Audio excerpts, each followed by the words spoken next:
ഹാഫിസെ നയിക്കുന്ന ഭീകര സംഘടനയായ ലഷ്കർ-ഇ-തോയ്ബയുടെ ആസ്ഥാനം മുരുട്കൈ.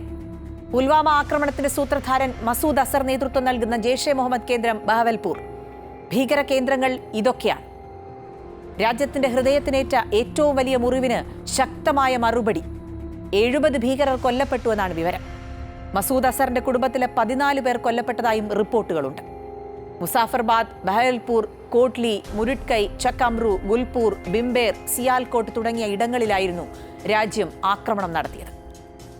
2000-ലെ ജമ്മു കശ്മീർ നിയമസഭാ ബോംബാക്രമണം, 2001-ലെ പാർലമെന്റ് ആക്രമണം, 2016-ലെ പത്താൻകോട്ട് വ്യോമസേനാ താവളത്തിൽ നടന്ന ആക്രമണം, 2019-ലെ പുൽവാമ ആക്രമണം എന്നിവ ഉൾപ്പെടെ ഇന്ത്യയിലുണ്ടായ പല ആക്രമണങ്ങളിലും പങ്കെടുത്തവർക്ക് പരിശീലനം നൽകിയത് ബഹവൽപൂരിലാണ്. 1990-കൾ മുതൽ ലഷ്കർ-ഇ-തോയ്ബയുടെ താവളമാണ് മുരുട്കൈ. മുംബൈ ഭീകരാക്രമണത്തിന് അടക്കമെത്തിയവർക്ക് പരിശീലനം ലഭിച്ചത് ഇവിടെ നിന്നാണ്.